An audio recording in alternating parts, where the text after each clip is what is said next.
Yo, yo, yo, yo, yo. Morning, morning, morning, morning, morning, good people. Got my Cowboys dice right here. I don't know if y'all can see it. There they go, right there. I got this new, I'm back. I'm back in the car. I love talking to y'all in the car. So, anyway, good morning, top of the morning. Cowboys take a tough loss yesterday. But I don't think that the score, I forget what the final was, like some weird score, 25-9 or 22-9. I don't think that the score actually portrayed what happened in the game. A lot of positives from a loss. And that's where we are. Half the team's injured. Obviously, your quarterback is injured. And we will get to Ben DiNucci. I'll talk about DiNucci. I'll talk about the game flow, and I'll talk about some standouts. Yes, there were some standouts in this game.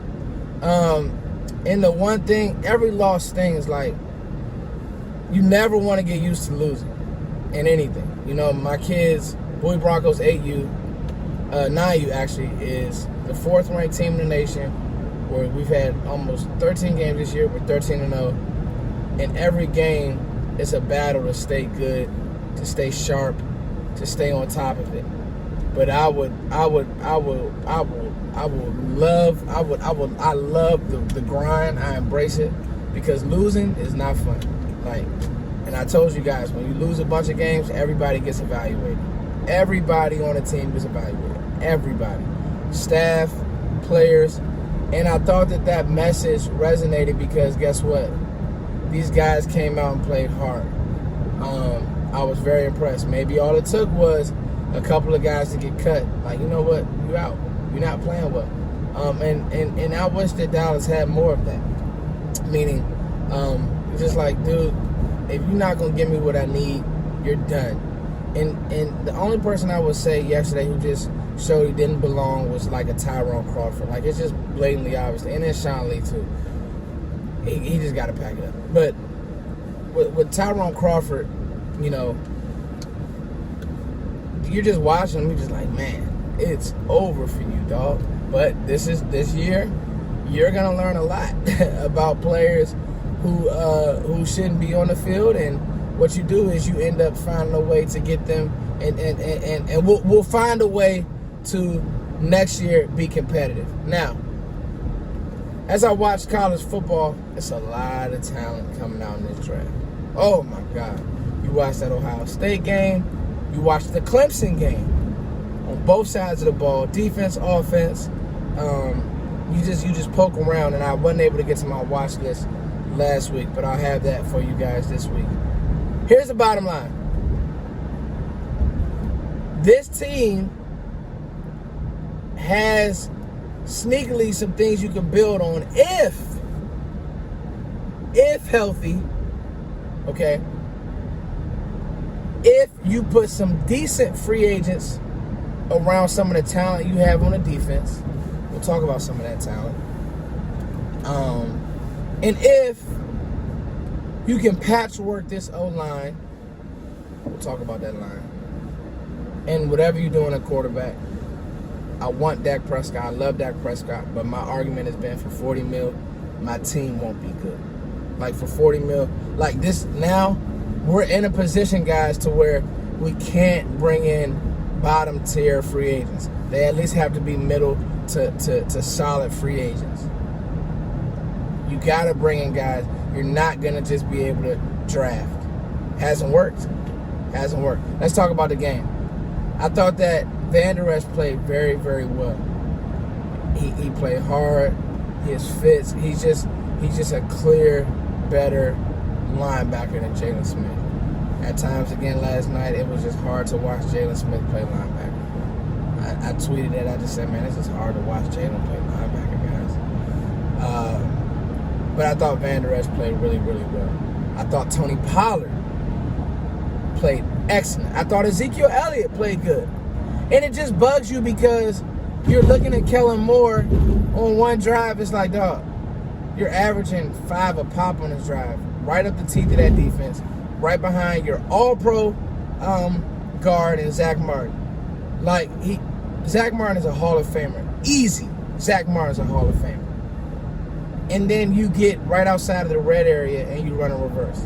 this is what I mean. I texted Voch. I'm like, yo, Voch, bro, this is what I mean by he does not have a feel. Like, okay, a couple trick plays will work, bruh. This is the NFL. D linemen run 4.6s. These guys have seen it all. They, like, dog, they get paid millions of dollars to diagnose plays, bruh. This isn't Boise State playing, you know, I don't know, Idaho. Like, bruh, with these wide hash marks, bruh, the hashes, like, the NFL game, you're not going to be able to get away with reverses 3-4 times in a football game.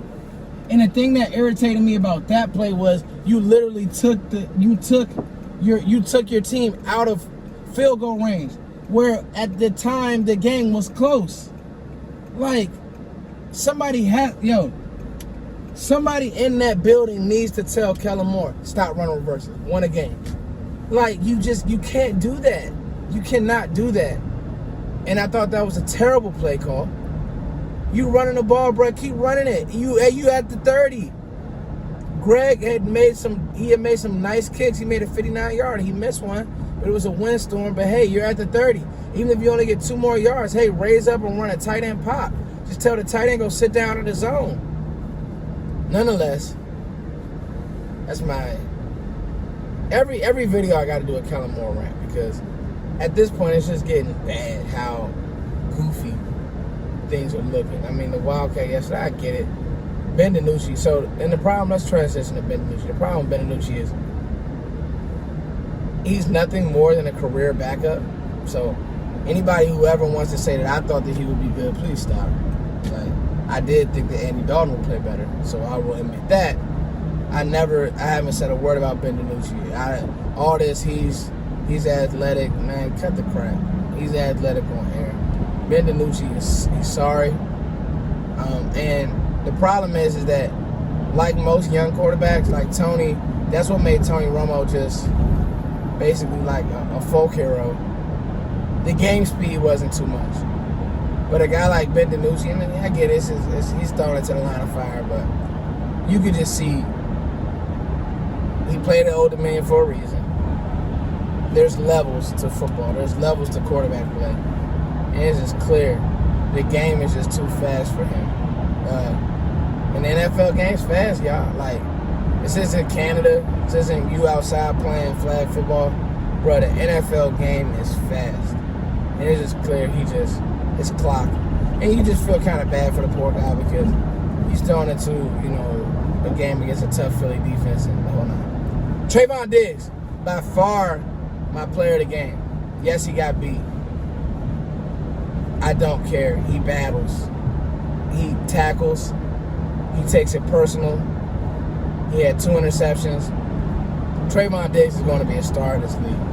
I'm so glad he's getting beat right now, because he's learning on the fly, guys. And he's playing good football on the fly. You dig what I'm saying to you guys? He's playing, and he's out of a secondary that it's clear most of these guys have checked out. Trevon Diggs is like, yo, I've gotten beat by McLaurin, but his confidence hasn't waned. He'll get beat again, but he'll make plays. And it's clear that if Dallas, like, so to me, if I'm drafting top 3, which is very realistic, this team may not win another game. Sorry, the sun is so bad, y'all. If I'm drafting top 3, I'm drafting a quarterback. No questions asked. Because now I can fix my team, and with a guy that if I've done the homework on, because you know Dax Camp is going to come to the table and want too much money, and I just can't afford to do it. I can't. With this defense, guys like Tyrone Crawford playing, and we just going to be in cap hell, I can't afford to do it. I just can't afford to do it. You get what I'm saying? I got a lot of decisions to make on this defense. A lot. It's clear if you get him some help on that back end, you draft, you know, 2nd round safety, not a guy who you think can play, a safety. Maybe bringing a decent free agent at corner, not Worley, who stinks. Maybe we can do some things. Thought the defense played well. I thought Tank played well. Tank showed up. Can Andy Dalton pull some things together? Will he play next week? A good Pittsburgh team, a good Pittsburgh defense. Probably going to see, if it's Ben and Lucci, you're probably going to see a lot of the same. Like, that defense is going to be flying around. They're going to come after him. Game's going to be fast. You're going to have to make some plays. Like, you're not going to be able to gadget your way through an NFL game. So, I thought the positives were Trevon Diggs played well. The defense hasn't completely given up. It's just going to be hard to find wins, guys. But enjoy your Monday.